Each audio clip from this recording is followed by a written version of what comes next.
Thank you. No time, but I'm going to make it. So the inspiration. We have heard a lot about inspiration on not trying to be perfect or trying to make more mistakes. We've heard a lot of them. But this morning, I heard something that really got me thinking. Sometimes I wonder if I'm just being lazy. Like, how come I don't get myself to do stuff? And this author said, maybe it's because you're striving for perfection or not wanting to make a mistake. And I'm like, wow, that actually could be true. So if you think about if we procrastinate or not wanting to do stuff, thinking we're lazy, it could be that we're afraid to make a mistake.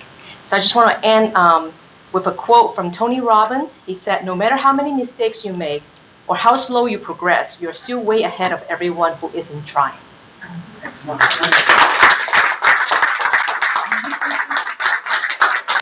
To get started, our first speaker, Gerry Stevens, is speaking from Pathways, Innovative Planning, Understanding Vocal Variety. Gerry Stevens, we need to change our vernacular when it comes to parenting. Gerry Stevens, we need to change our vernacular when it comes to parenting.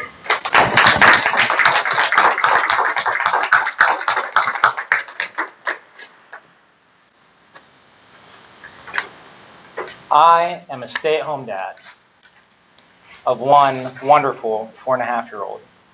And I'm supported by a lovely wife that has just given me so much support and grace.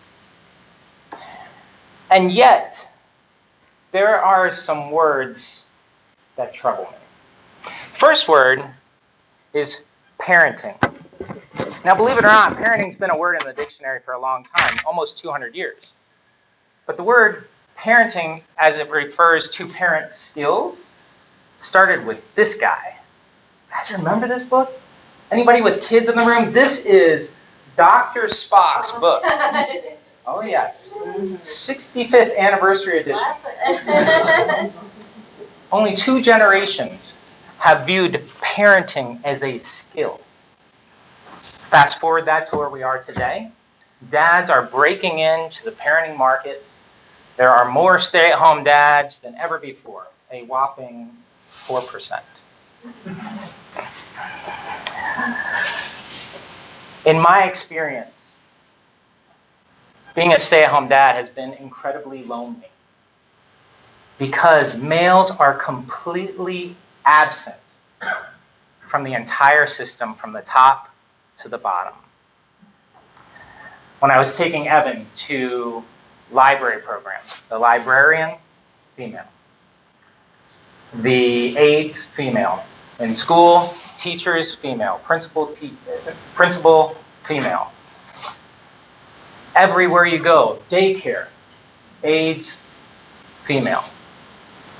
And there are some unintended consequences of this. The first being that works through the vernacular of the child from birth through. One example for you. At the library program Evan and I used to go to, we used to sing songs. We'd go to this program. It was called Wee Ones Wiggle.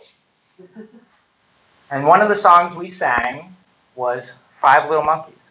You know the one, right? It goes like this.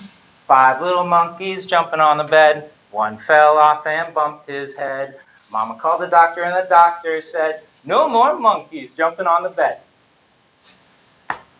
I don't sing it that way at home. No, I sing 5 little monkeys jumping on the bed. One fell off and bumped his head. Daddy called the doctor and the doctor said, no more monkeys jumping on the bed. Mommy called the doctor. We don't have beginning word rhyme, but Daddy called the doctor. Now that works, but those aren't the words. Another one that bothers me, the wheels on the bus.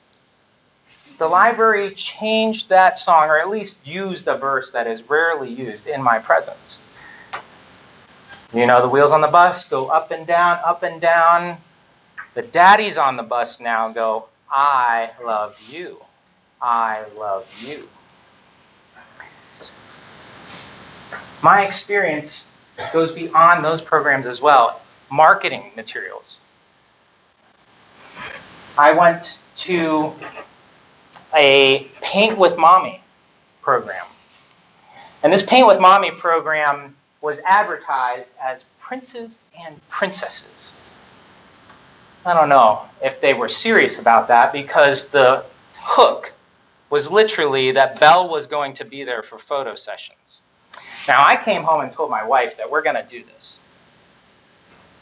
And I said, we're going to do it for real. We're going to put Evan in a prince costume. So in the middle of March, I went out to the store to see if I could find a prince costume. There are no prince costumes in the middle of March. So I said, what am I going to do? Well, all the all-star moms out there know what I'm going to do. I'm going to go out there, and I'm going to make a prince costume. Started with a white t-shirt, figured out, how do I bring royalty into this white t-shirt? Because not only are there no prince costumes, if you go to the sewing section of the store, there are no templates. There's no patterns to make one. So, thank goodness for Google, we have the royal sash, the cross to make it official, shoulder pads, you gotta have shoulder pads, and to top it all off, a crown. Evan was the only prince in a sea of Elsas. I was the only dad in a sea of moms.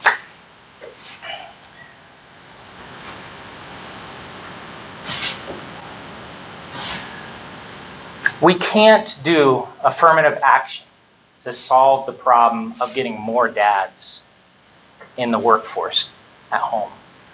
We can't put quotas out there. We can't expedite cultural change. We need to use the word parent a little bit more and moms a little bit less. I give you permission, when you see Paint with Mommy, you just politely cross that word out and you write in a parent. Because this change isn't going to happen overnight. It's going to take a lot of parents raising the bar for all of us, creating an open environment for dads to get involved. Mr. Toastmaster? Our next speaker is, it's always fun when we have someone come up to do an icebreaker, because that's really where you get your feet wet. So, are you ready to get your feet wet? To our icebreaker. Chris, tell me how to pronounce your last name. Chris Tway. Tway. All right, Chris, your icebreaker.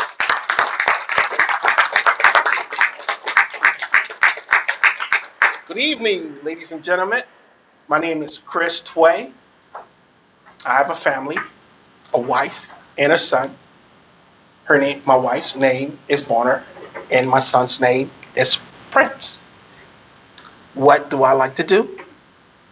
I love tennis. And if I had one wish, I would love to provide a job seeker their desired job. So what do I do on a daily basis? Well, I work for the Department of Labor, and I assist customers when they come in to ensure that their paperwork is filled out correctly. And also, I ensure that they provide 2 contacts, job contacts within the Maryland Workforce Exchange. And also, they have to call with the telecert. And also, after the program, I conduct an assessment just to ensure that they match what they're looking for. So if I get in contact with an executive, I would provide POAC, which is the Professional Outplacement for Assistance Center. And they provide resume crafting, assist with networking, LinkedIn. And also, I sometimes get in contact with people like, seniors. And I always let them know there's always ways to break the age barrier. And also let them know that they have great life skills, critical skills. They have great management style. and all they need to do is, advance on their software skills. And so the idea of what I do is I want to ensure that I match 100% candidates with the best quality jobs they can have. That's it. Our special guest speaker tonight, Adam, has quite an introduction here. Adam began competing in Special Olympics in 1995 as a member of the Athlete Congress, Global Messenger Liaison, the Athlete Leadership Programs, as videographer, producer, and editor of Maryland Media in Motion. Adam has spread his message to crowds from 25 people to 5,000. Will be a keynote speaker in September to thousands of law enforcement officers from around the world. Today, Adam will introduce himself to Frederick Toastmasters. Adam, welcome.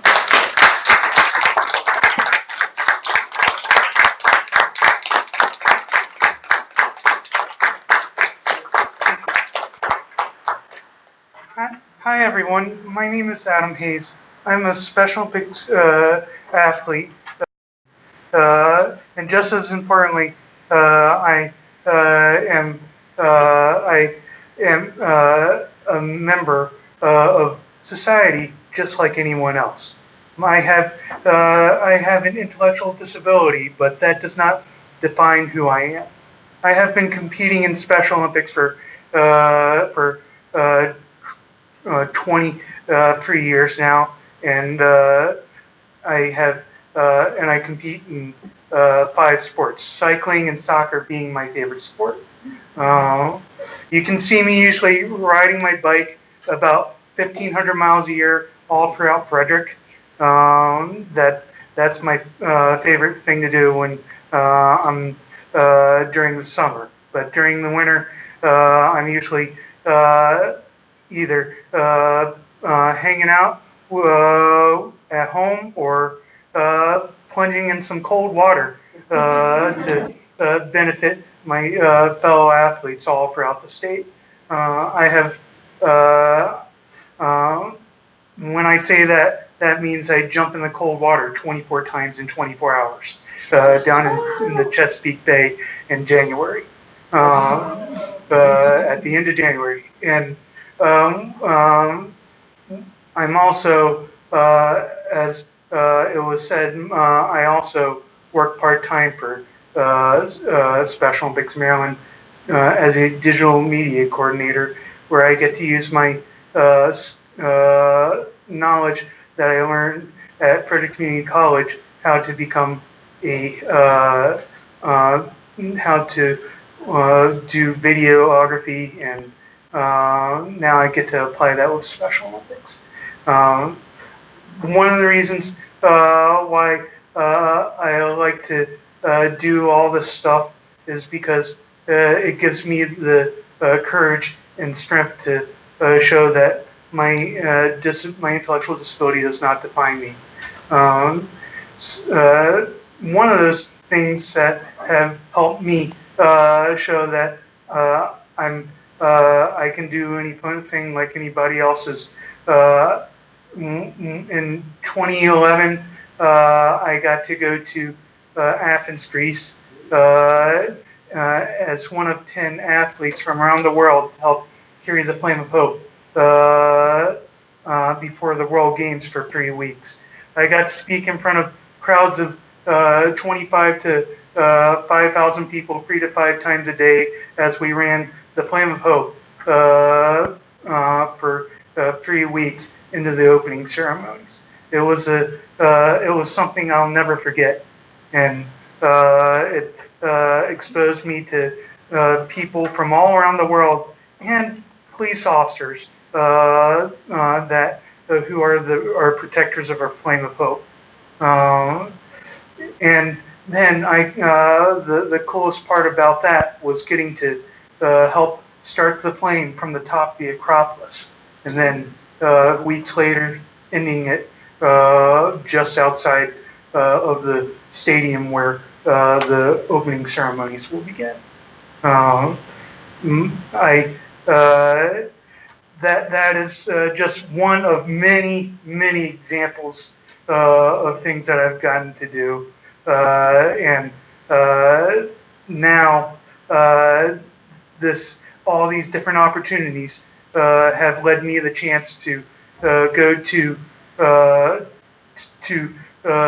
get ready to be able to speak to over 1,000 police officers from across the world next year down in Washington, D.C., and get them motivated to help spread the word and help carry the flame for my fellow athletes and show that for a little shining light that we call the flame of hope, that they can help spread the word that, as I said,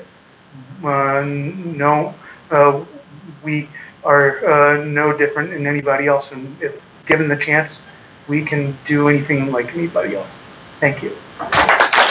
Good evening. This is the part of Table Topics.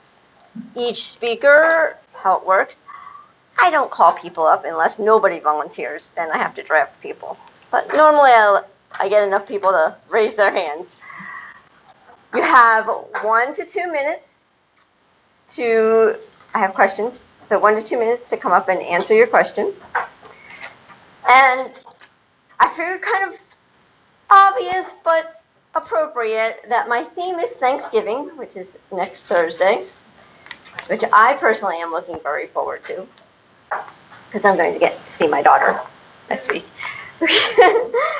So, my first question is, what is your funniest Thanksgiving meal cooking mistake? Who wants to talk about their meal fails? Anybody? Come on, you gotta have. Not every meal can come out perfect. Well, then come up and let us. We like to laugh here.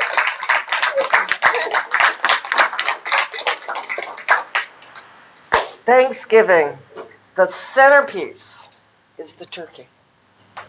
And you have to get up really early in the morning and clean up the bird and put him in the oven, and then you have that wonderful smell throughout the day.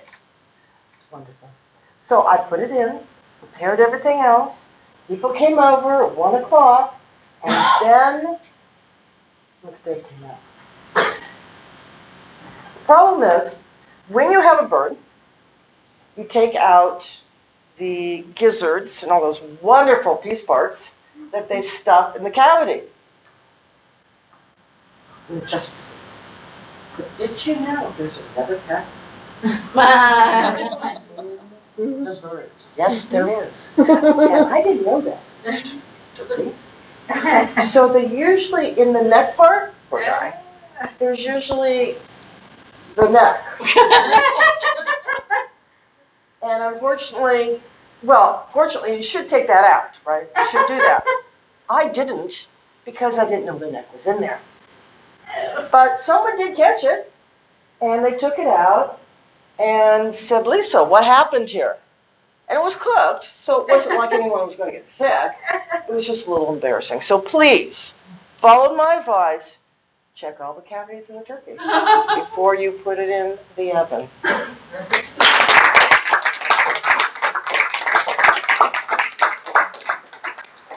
Lisa, I will tell you, you are not the only person that doesn't check all the cavities, or doesn't check the cavities at all. Oh. Because my sister got fired from Thanksgiving dinner for doing that. My mother would come to our house and she cooked the turkey. So you're not the only one. Okay, I feel better now. Thank you. Yes, a lot of people do. Okay, my next question. This can be a very stressful time of year. Lots going on, 2 holidays back to back, plus young children with Halloween. What do you do to keep your stress level down? And how can that help others? Any takers? What do you do to keep your stress level down during this time of year? Beth.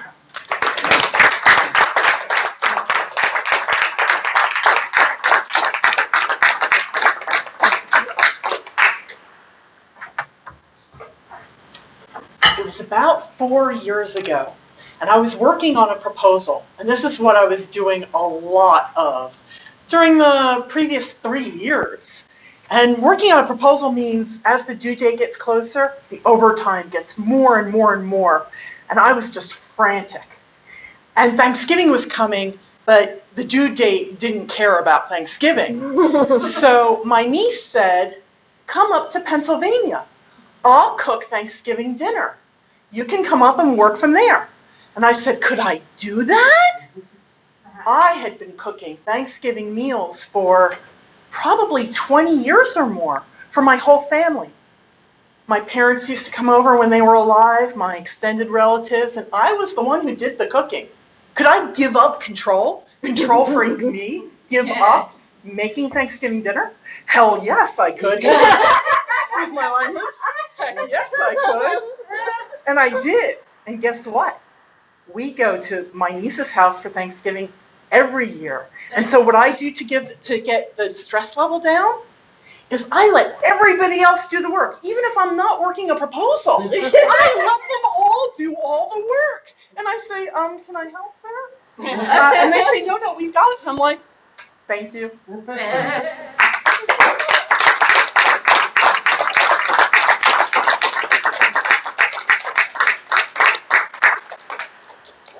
Honestly, Beth, I know you're always very busy, but I never considered you a control freak. That actually surprises me about you. You're very knowledgeable, and and you help a lot of people. You help me, but I usually introduce myself as a recovering control freak, so thank you for giving me credit for the recovery process being far along.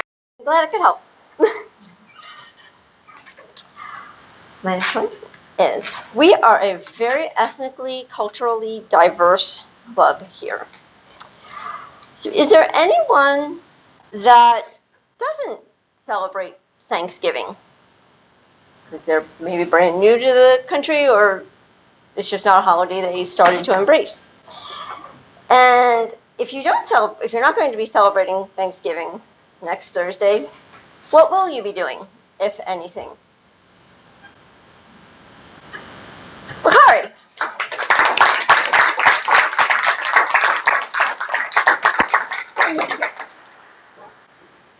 I actually celebrate Thanksgiving, but before I came to this country, didn't know anything about Thanksgiving. Fortunately, when I was going to school in Minnesota, I had a host parent. They took me under their wing, and during Thanksgiving, usually everybody has somewhere to go.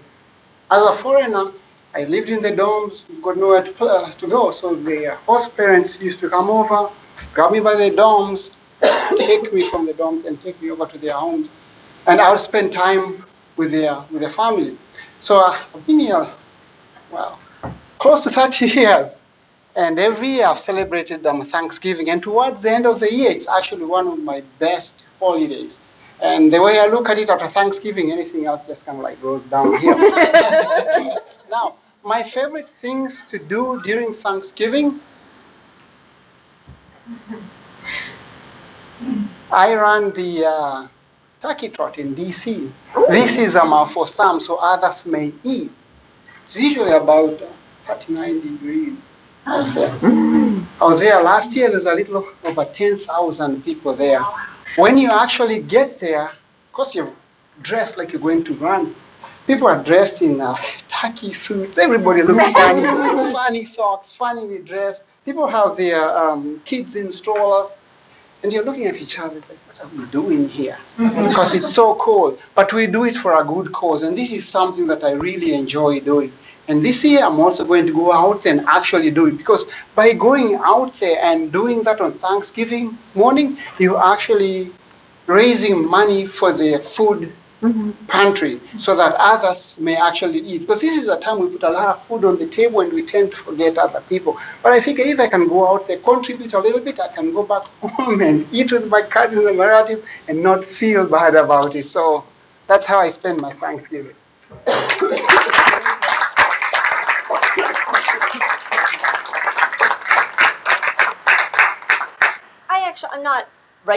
I'm not originally from Maryland, but I've never heard of the turkey trot until about I don't know, 10 years ago? Is that a fairly new thing, or have you guys been doing that in Maryland like a long time? Does anybody know? No? I think it's been around for a while. Like, I think Frederick, I think that's one of the main reasons where it happened. I do the one in DC, Freedom Class. Yeah. I was just wondering how long it's been around. Yeah. Do I have time for one more? Mr. Taskmaster says I can have one more. We have to pick on somebody else other than Lisa all the time. A few weeks ago they registered you, so now. Yeah. Right. So now That's right. it's his turn. I got a great pair of socks out of it. Oh, there you go. Okay, I get one more. My last question is, what are some of your unusual Thanksgiving traditions? Does anybody have some unusual Thanksgiving traditions? Anybody? We can't all do the same thing. Ah, Gerry.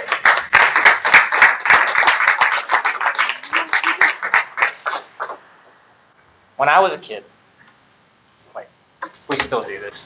So I guess I'm still a kid at heart, right? We all are. And it starts at Thanksgiving. It starts at Thanksgiving because that's the holiday that brings family together. And it flows through into Christmas. And for my family, we grew up in San Diego. We had a couple refugee families stay with us. We made a tradition out of writing the consulate from that country that we were going to celebrate the holidays as if in that country. And we would get a package back from that consulate with all the details on how to celebrate the holidays in their spirit. For instance, I can recall, and I'm not sure anymore if it's a joke or if it's fact, but when we did Poland, my dad hung the Christmas tree from the ceiling right after Thanksgiving dinner. Sure, yeah, Lisa's Polish. She says, yep, it's not a Polish joke. We would do that year after year. Every year we would pick a different country. We would send a letter back in those days to the consulate in Indonesia. And then we'd make those foods and we'd celebrate as if from that country. So that I found extremely unusual. It made me a little weird, but it also gave me a lot of culture and a unique experience that has made me a more well-rounded person.